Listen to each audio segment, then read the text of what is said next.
What's happening, people? And once again, welcome back to youtube.com/CubCamTV for this, another edition of the CubCast Daily, our daily news section we run here on the channel, exploring different news stories, breakdowns, conversations, lists, award ceremonies, and much, much more. And this is our first official CubCast episode of 2023, which I'm very, very excited for. Again, a massive shout out to each and every one of you supporting these vlog-style videos across the course of 2022. I've really enjoyed putting the majority of them together, and more than anything else, having to stay up to date with the latest news on international music. Obviously, we primarily cover Afrobeats and Amapiano. We dive into dancehall every now and then as well, and a bit of UK rap-related bits as well. Primarily, whatever I'm feeling and whatever I want to listen to. We're going to be covering a few other bits this year as well, maybe some sport, maybe some sort of battle rap-related stuff as well. Who knows? Who knows where we can take the channel? But today, we have a very exciting conversation to be getting into. If you are new to the channel and you are enjoying the content, make sure you're getting involved by hitting that subscribe button on the right-hand side of the page. Of course,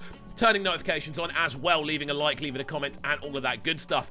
Today, we're going to be talking about an artist who had a very mixed 2022, in my honest opinion, and that is, of course, OMAH, as you can see from the title. He released a very, very mixed reviewed album, I feel. it was an album that was slept on. I think the kind of concept and the points behind the album was somewhat slept on, and I think overall it was a pretty impressive body of work, and that is, of course, Boy Alone.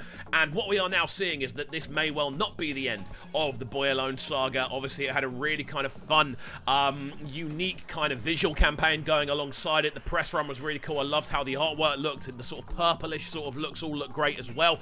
And all the music videos I really enjoyed for the project. So I was very excited to see this Instagram story pop up on the Music Whisperers Instagram page earlier on today. OMAH putting out a post saying Boy Alone Deluxe with a love heart, confirming that we are going to be getting an edition of Boy Alone in the deluxe format. Now, this is very interesting indeed. The original project, as I said, it had mixed reviews. The overall feeling of the project was very kind of sultry, it was very kind of emotive, and it wasn't really like anything we'd heard at the time coming out of Afrobeats, at least from what I could hear.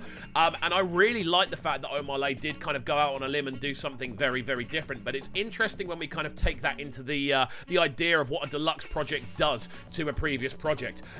It's interesting for a lot of reasons. The mixed reviews were a big part of this, but on Spotify, the project has already hit over 175 million streams. Now, that is not a number to be laughed at. Obviously, there are a couple of big hitters on there in Attention and Understand. OMAH, prior to this project, was always kind of known as a real kind of singles guy. The singles were always the things that banged. But a lot of the tracks on this project, well, there isn't a track on the project which isn't on less than a mil on streaming platforms such as Spotify, which is crazy. And overall, the actual visual approach for this was very cool as well. I loved the approach for a lot of the YouTube visuals. I like the fact that there was this very kind of artistic style running throughout all of the video content that went along with the album.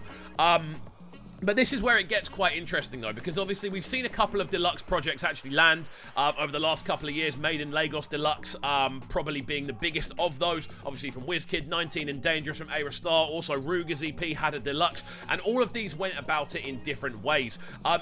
Star's definitely felt like kind of like a smaller project, like an additional EP that was still part of the same circle. Made in Lagos Deluxe, for me, felt like it was literally a continuation. The Ruger one, for me, felt like it was just additional songs that have been added on. I think it's weird to have a deluxe version of an EP, but there we go. There's different sorts of ways you can do this concept of having a deluxe project. The thing that immediately concerns me about this when we actually listen to it is, does OMAH's style, and more so the style of Boy Alone, does it suit the deluxe format? The original, I feel, is definitely an album which works best in long play format. If you actually want to kind of grasp the overall concepts, the overall kind of sonic themes, the sweeping nature of it as an overall project, I think is hugely benefited from the long play concept. But when you kind of take singles out of it, there is still power there, hence why there are a couple of tracks on there that are on over 50 million, and there's a lot of singles, there's a lot of tracks on there that are on over 10 million as well.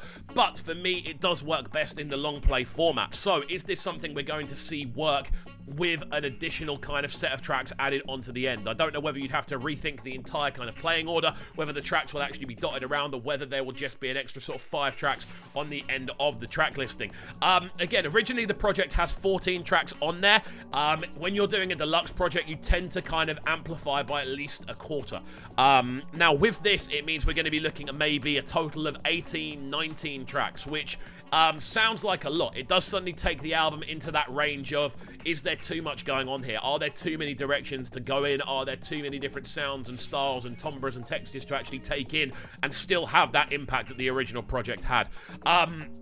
Again, if you were to do less tracks than that, though, it does feel like a little bit of a wasted opportunity. Why not just put them out as singles down the line as part of a different project? So if they are going to be tracks that are related to this, they need to kind of make sense, I feel, in the overall spectrum of what Boy Alone represented. And then there's a few other interesting things about this, of course, as well. Attention was undoubtedly one of the biggest kind of front runners in the first half of 2022, especially in regards to kind of international appreciation for what Afrobeats as a sound is doing. Don't get me wrong, very different, a much quicker tune than we've kind of heard from a lot of Afrobeats artists, a lot more sort of EDM influenced in a lot of the production value and things like that. But overall, it was definitely a track which caught a lot of attention. Will we be seeing perhaps an additional remix of this? We'll be seeing, obviously Justin Bieber is the main feature on that. Will we see another big international name jumping on board? We've seen it happen so often over the last sort of 12 months. This could be a continuation of that. Alongside that, I want to see remixes. More than anything else, I would love to see some remixes of the tracks on this with additional vocalists finding themselves involved. For me,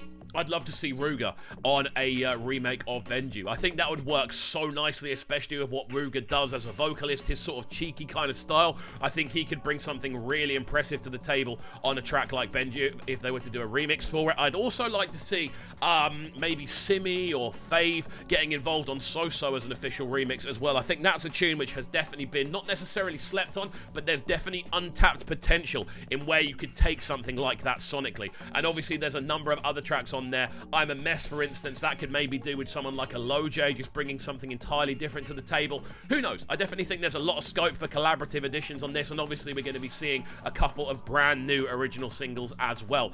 And this is why I love doing these CubCast episodes. This is why I love doing these sort of more vlog style videos right from the jump, because it means we can get you guys involved in the comments, and I want to see your comments on this one. What are you excited about when it comes to a deluxe edition, essentially, of Boy Alone from OMAH? Are you keen for remixes? Are you keen for more original material? Are you keen to see the idea of the long play extended? Like, what are you most excited for when you see that the Boy Alone project is receiving a deluxe edition? That's what I'm keen to hear from you guys, so please do get involved in the comment section down below. As I've said before, we do always read every single comment that gets put onto the page. Me personally, alongside those remixes, I would like to see some really cool additional new video features as well. Something I loved about the project originally was the idea that the visuals were so striking. They were so artistic. There's a really cool one. I can't remember which one specifically it is, but there's a lot of paint being used and a lot of kind of color splashes, and they just had a really kind of artistic, refreshing feel to it. So I think that's definitely something I'd like to see carry on